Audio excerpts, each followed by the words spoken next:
네, 오늘은 성령을 따라 사는 자들이라는 제목으로 하나님 말씀 나누도록 하겠습니다. 저번 주에는 본향을 찾는 자들이라는 제목으로 말씀을 나누었습니다. 본향을 찾는 자들은 어떤 사람들이라고 말씀을 드렸죠? 예수님을 기억하고 기대하고 기다리며 이 땅을 소풍처럼 사는 사람들이라고 말씀을 나누었습니다. 오늘은 본향을 찾는 삶 두 번째 시간으로 성령을 따라 사는 자들이라는 제목으로 말씀을 나누도록 하겠습니다. 오늘 말씀 1절부터 한번 보도록 할까요? 1절입니다. 제가 읽겠습니다. 만일 땅에 있는 우리의 장막집이 무너지면 하나님께서 지으신 집, 곧 손으로 지은 것이 아니요 하늘에 있는 영원한 집이 우리에게 있는 줄 아느니라. 여러분 아십니까? 우리의 육체가 없어지는 그날 하나님이 지은 새 몸이 우리 가운데 있답니다. 우리가 천국에 들어간답니다. 하나님이 분명히 말씀해주고 있습니다. 우리는 죽음이 끝이 아닙니다. 그러므로 이 땅 사는 것이 보너스고 기쁨이 되는 겁니다. 우리가 이미 천국을 소유한 자이기 때문에 우리는 이 땅에 조금 힘들어도 우리는 기쁨으로 살아갈 수가 있는 겁니다. 이 땅이 끝이 아니라고 말씀해주고 있습니다. 2절입니다. 참으로 우리가 여기 있어 탄식하며 하늘로부터 오는 우리 처소로 더빚기를 간절히 사모하노니. 쉽게 얘기하면 우리가 이 땅을 살면서 그 천국, 영원한 천국을 사모하면서 살아간답니다. 3절 또 한번 읽어볼까요? 3절. 이렇게 입음은 우리가 벗은 자들로 발견되지 아니려 함이라. 우리가 벗은 자들은 어떤 사람들이죠? 지옥 가는 사람들입니다. 천국 가지 않는 사람들입니다. 우리가 천국을 본향을 사모하는 이유는 이 세상에 지옥 가는 사람들처럼 살아가지 않기 위함이랍니다. 우리는 이미 천국을 소유했기 때문에 천국을 간절히 바라면서 살아갑니다. 왜냐하면 지옥 가는 사람들처럼 천국에 못 들어가는 사람들처럼 이 땅에서만 지내지 않게 하기 위함이랍니다. 4절 말씀 읽겠습니다. 4절 제가 읽겠습니다. 참으로 이 장막에 있는 우리가 짐진 것 같이 탄식하는 것은 벗고자 함이 아니요 오히려 더 입고자 함이니 죽을 것이 생명의 삼킨 바 되게 하려 함이라. 좀 어려운 말씀인데 쉽게 얘기하면 이겁니다. 영뿐만 아니라 우리의 육체도 부활하게 된다고 얘기를 하고 있습니다. 그때 당시에 이단 사상인 영지주의자들은 천국 들어갈 때 육체는 부활하지 않고 영만 부활한다라고 믿었습니다. 그래서 바울은 그들을 의식한 이야기를 하고 있습니다. 우리는 영뿐만 아니라 우리의 육체도 부활한다는 겁니다. 마지막 날에 우리의 영, 혼, 육이 다 부활하게 된다는 겁니다. 자, 마지막으로 5절 한번 볼까요? 5절 읽겠습니다. 곧 이것을 우리에게 이루게 하시고 보증으로 성령을 우리에게 주신 이는 하나님이시니라. 4절까지 본향을 준비하는 삶에 대해서 이야기를 하다가 5절에 이렇게 얘기해 주고 있습니다. 이 우리에게 뭘 이루려고 하는 거죠? 천국까지 삶. 그러니까 본향까지 갈 수 있는 삶을 이루게 하시고 그것을 확실하게 증명해 주기 위해서 보내신 이가 있답니다. 누구라고요? 성령 하나님이시라는 겁니다. 성령 하나님께서 우리가 예수를 믿으면 그분이 우리 안에 계십니다. 우리가 새로운 삶 가운데 배웠듯이 예수 그리스도가 다른 말로 표현하면 부활하셔가지고 지금도 우리 안에 살아 계신다는 겁니다. 성령으로. 그 성령께서 우리를 본향까지 반드시 인도해 주실 거라고 약속해 주고 있습니다. 성령님은 예수님을 바르게 믿었다면 반드시 우리를 천국까지 인도하십니다. 여러분 도중에 이거를 저는 반대합니다. 그렇게 주장하는 분들도 계십니다.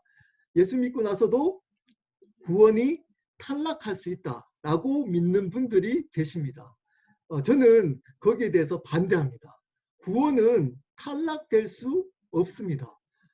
바르게 예수님을 믿었다면 우리 안에 계시는 성령께서 하나님이시기 때문에 그분은 실수하시거나 실패하지 않으십니다.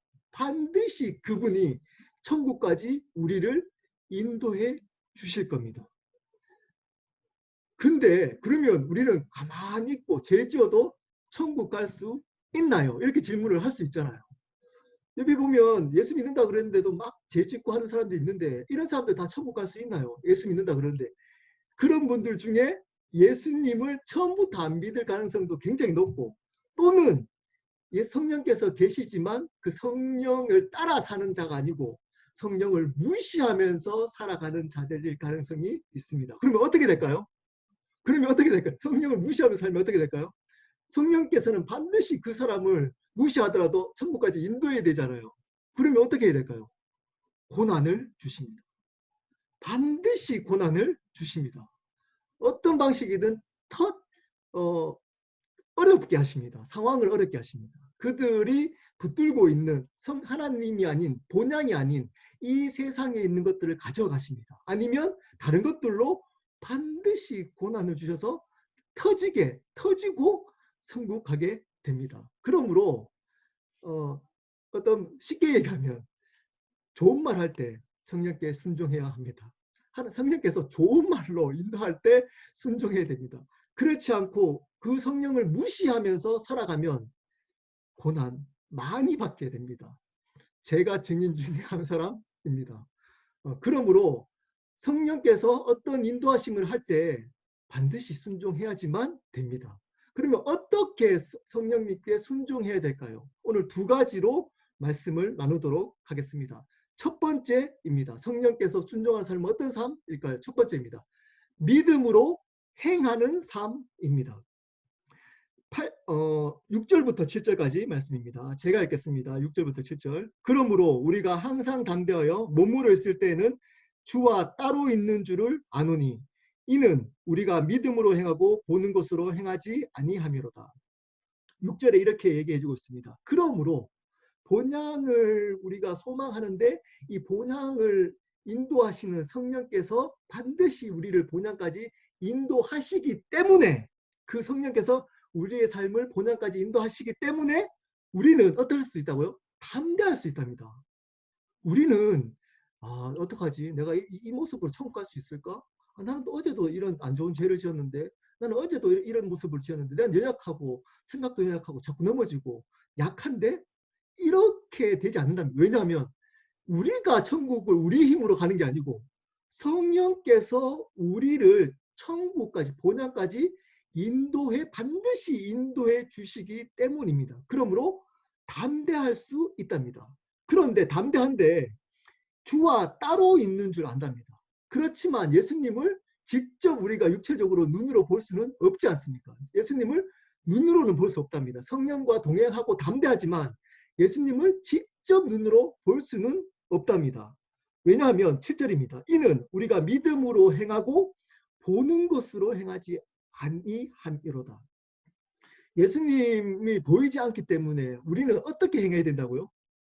믿음으로 행해야 된다라고 이야기를 해주고 있습니다. 행하다가 중요합니다. 저번 시간에 믿음은 어떻게 예수님에 대한 믿음이라고 말씀드렸죠. 예수님은 오늘 말씀에 보이지 않는답니다. 근데 이 보이지 않는 것을 믿는다라는 것은 생각으로만 믿는 것이 아니고 어떤 것이 믿는 거라고요? 믿음으로 행해야 된다라고 이야기를 해주고 있습니다. 반드시 믿음으로 살아야 된답니다. 자, 그러면 믿음으로 산다는 것이 어떤 의미일까요? 그 다음 구절에 나옵니다. 보는 것으로 행하지 않는 것입니다. 보이는 것을 따라 사는 삶이 아니라는 겁니다. 보이는 것으로 살지 않는 것이 바로 믿음으로 사는 겁니다. 보이지 않는 예수님을 보이게 하도록 사는 삶이 믿음의 삶입니다. 보이는 것을 위해서 사는 것이 아니랍니다. 근데 반대로 사는 사람들이 꽤 많습니다. 교회 안에서도. 보이는 것을 위해서 보이지 않는 하나님을 이용해 가면서 살아갑니다. 보이는 비즈니스를 잘 되게 하기 위해서 보이지 않는 예수님께 기도하면서 비즈니스를 이끌어 가는 것을 행복으로 여깁니다. 보이는 건강을 잘 유지하기 위해서 기도함으로 내 건강을 잘 유지하는 삶을 사는 것을 기쁨으로 여깁니다. 보이는 물질, 집이 커지고 여러 가지 내 명예가 커지고 하는 이 보이는 사회적 지위를 위해서 보이지 않는 예수님을 이용해서 기도함으로 이것을 누리면서 사는 것을 행복, 기쁨이라고 여기면서 살아가고 있습니다. 반대입니다. 반대. 신앙은 이것은 종교라고 합니다. 이렇게 사는 것을 종교라고 하고 반대가 신앙입니다. 반대는 뭐냐? 보이지 않는 예수님을 위해서 보이는 것을 사용하면서 살아가는 것입니다. 다시 말씀드립니다. 중요하기 때문에. 신앙은 보이지 않는 하나님, 예수님을 위해서 눈에 보이는 것을 보이지 않는 그분께 드리면서 살아가는 것이 믿음으로 행하는 신앙입니다. 근데 반대로 살아간다고 생각을 하는 분들이 많습니다. 물론 우리가 연약하기 때문에 우리의 연약함을 하나님께 기도해서 구하는 것 전혀 문제가 되지 않습니다. 반드시 구해야 됩니다. 근데 그것이 삶의 본질, 우리의 신앙의 본질이 되어서는 결코 안 됩니다. 결코. 그렇게 우리의 문제를 놓고 하나님께 기도하는 궁극적인 이유가 그분을 보이지 않는 그분을 위해서 살아가고자 함이 될 때 우리의 있는 기도 제목, 보이는 기도 제목이 의미가 있는 겁니다. 그냥 우리의 기도 제목을 응답받는 것으로 감사하고 기뻐하면 큰일 납니다. 큰일 납니다. 그것의 뜻을 왜 그런지에 대한 보이지 않는 예수님께 물어보고 내가 받은 응답을 다시 그분께 드려야만 합니다. 그것이 바로 믿음으로 행하는 것입니다. 그것이 바로 성령을 따라 사는 자들입니다. 자, 두 번째입니다. 성령께 순종하는 자들, 성령께 따라 사는 사람들의 두 번째 삶입니다. 그것은 심판을 두려워하는 자들, 두려워하는 삶입니다. 심판을 두려워하는 삶입니다. 우리 8절부터 10절까지 말씀 한번 보도록 하겠습니다. 8절부터 10절입니다. 제가 읽겠습니다.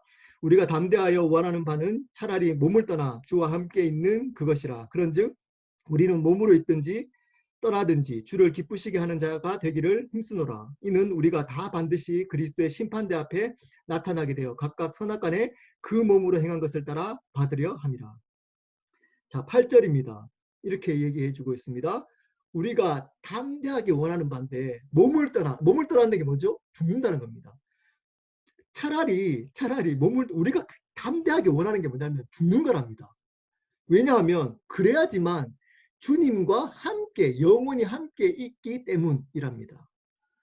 바르게 믿음으로 사는 사람들은 죽고 싶답니다. 이런 얘기를 사실은 성경이 하고 죽고 싶답니다. 스스로 이걸 자살하는 건 아닙니다. 죽고 싶다. 하나님이 부르시는 그것을 소망한답니다. 불러가는 그 시간을 소망한답니다. 왜냐하면 그래야지만 영원히 주님과 함께 있기 때문이랍니다. 그리고 9절입니다. 그런즉 우리가 죽고 싶은 마음 이 땅에 살면서도 이 땅에 있는 것에 관심이 없기 때문에 죽어서 예수님과 영원히 있고 싶어 하기 때문에 우리는 몸으로 있든지 지금 이 땅에 살아가든지 아니면 죽든지 간에 살든지 죽든지 간에 주님을 기쁘시게 하는 자가 되기를 원한답니다. 주님만 기쁘시게 하는 자가 되게 한답니다. 왜냐하면 10절입니다. 이는 그 이유는 우리가 다 반드시 그리스도의 심판대 앞에 나타나게 되어 각각 선악간에 그 몸으로 행한 것을 따라 받으려 함이라. 제가 몇 번 이 구절은 말씀을 드렸습니다. 앞으로도 계속 이 말씀을 가지고 이야기를 할 겁니다. 10절 중요한 말씀입니다. 이는 우리가 다 중요한 단어가 있습니다. 제가 그때 수요 모임 때도 얘기한 것 같은데 다 중요합니다. 다. 그리고 반드시가 중요합니다. 모든 사람입니다. 예외 없습니다. 예외 없습니다. 다. 그리고 반드시입니다. 여기도 예외였습니다. 모든 사람이 반드시입니다. 다 반드시 그리스도의 심판대입니다. 그리스도를 기준으로 심판받는답니다. 그리스도로 말미암아 심판받게 된답니다. 어떻게 심판받냐면 선악간에 그 삶이 어떻게 살아왔던 그 행함대로 그리스도를 기준으로 심판받게 된답니다. 두 가지 심판이 있습니다. 첫 번째는 예수님을 믿었는지 안 믿었는지의 심판입니다. 이것은 천국과 지옥에 관한 심판입니다. 예수 그리스도를 믿는 사람과 안 믿는 사람은 천국과 지옥의 심판을 다 반드시 받을 겁니다. 두 번째 심판입니다. 예수님을 믿지만 그리스도 앞에서 행한 것대로 우리는 반드시 다 심판받게 될 겁니다. 예수님을 믿지만 자기를 위해서 예수님을 이용하면서 예수 믿는다고 살아왔다면 그분들도 심판받을 겁니다. 반드시입니다. 반드시 심판받게 될 겁니다. 이 땅은 영원하지 않습니다. 잠깐입니다. 이 땅에 있는 것들, 보이는, 앞에서 말했던 것처럼 보이는 것들 때문에 영원한 것을 이용하면서 살아가는 그 사람들 다 반드시 심판받게 될 겁니다. 그러므로 우리는 이 땅을 살아가면서 이 심판을 두려워하면서 살아가야만 합니다. 아무 생각 없이 그냥 기준이 나한테 좋으냐 안 좋으냐에 따라서 어떤 일을 행하고 어떤 관계를 행하고 어떤 부분들을 추구하면 안 됩니다. 그 기준이 나한테 도움이 되냐, 우리 가정에 도움이 되냐, 뭐 조금 나가면 뭐 우리 교회에 도움이 되냐, 이런 걸로 기준을 삼으면 안 됩니다. 본질적인 기준은 뭐가 되냐면 그리스도를 기쁘게 하시느냐가 기준이 되어야만 합니다. 이 일이 그리스도께 기쁨이 되느냐. 그래서 윗구절에 9절에 바울이 이렇게 얘기합니다. 내가 죽든지 살든지 간에 내가 하는 모든 일은 그리스도가 기쁘게 되기를 원한다 라고 얘기를 해주고 있습니다. 왜냐? 그 그리스도를 기쁘게 해주는 것, 그 행위로만 우리는 하나님 앞에 심판을 면할 수 있기 때문입니다. 그리스도를 기쁘게 한 것 위에 나머지 것들은 이 세상에 아무리 사람들이 칭찬하고 박수치더라도 하나님 앞에 심판받게 될 겁니다. 그것이 인류에 공헌한 것일지라도, 그것이 사람들 보기에 박수치는 일일지라도, 그것이 도움이 되는, 사람들한테 존경받는 일일지라도, 그것이 사람들이 보기에 부러움을 사는 일일지라도 그것이 그리스도가 기쁘게 하는 것과 아무 상관없다면 그것으로 반드시 심판받게 될 겁니다. 우리는 이것을 의식하면서 이 땅을 살아가야만 합니다. 이것을 의식하면서 살아가는 사람들이 성령을 따라 살아가는 사람들입니다. 그 기준이 하나님이 예수님이 기뻐하시냐 안 기뻐하시냐가 되어야 된다는 겁니다. 여러분, 말씀을 마무리하도록 하겠습니다. 본향을 준비하는 삶은 바로 성령을 따라 사는 삶입니다. 성령님은 반드시 예수님을 바르게 믿었다면 그 성령님은 우리를 반드시 본향, 천국까지 반드시 인도하실 겁니다. 절대 실수하지 않습니다. 절대 실패하지 않습니다. 절대 우리의 구원은 탈락되지 않습니다. 그래서 우리는 담대할 수 있습니다. 그런데 우리는 가만히 있으면 절대 안 됩니다. 그러면 터집니다. 이 땅에서. 계속 힘들다가 마지막 날 심판받게 됩니다. 어떻게 해야 되느냐? 성령께서 인도하시는 대로 순종하면서 살아가야 합니다. 두 가지를 말씀드렸습니다. 첫 번째는 믿음으로 행하는 삶을 살아가야 합니다. 보이지 않는 예수님을 위해서 보이는 것을 드리면서 살아가야 합니다. 보이지 않는 예수님을 위해서 보이는 물질을 사용하면서 살아가야 합니다. 보이지 않는 예수님을 위해서 보이는 비즈니스를 들여며 살아가야 합니다. 보이지 않는 예수님을 위해서 보이는 우리의 가족들을 드리며 살아가야 합니다.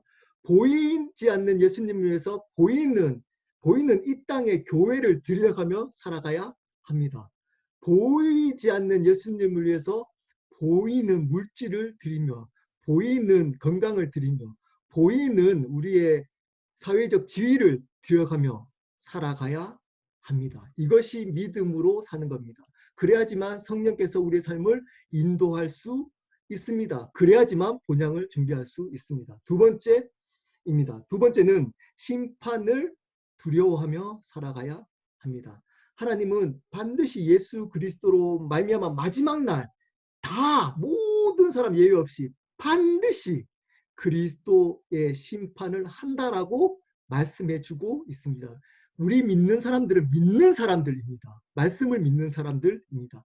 성경은 분명히 그리스도로 심판하겠다라고 약속해주고 있습니다. 그러므로 우리는 그리스도를 기쁘게 하느냐로 우리의 삶의 모든 것들의 기준이 되어야 합니다.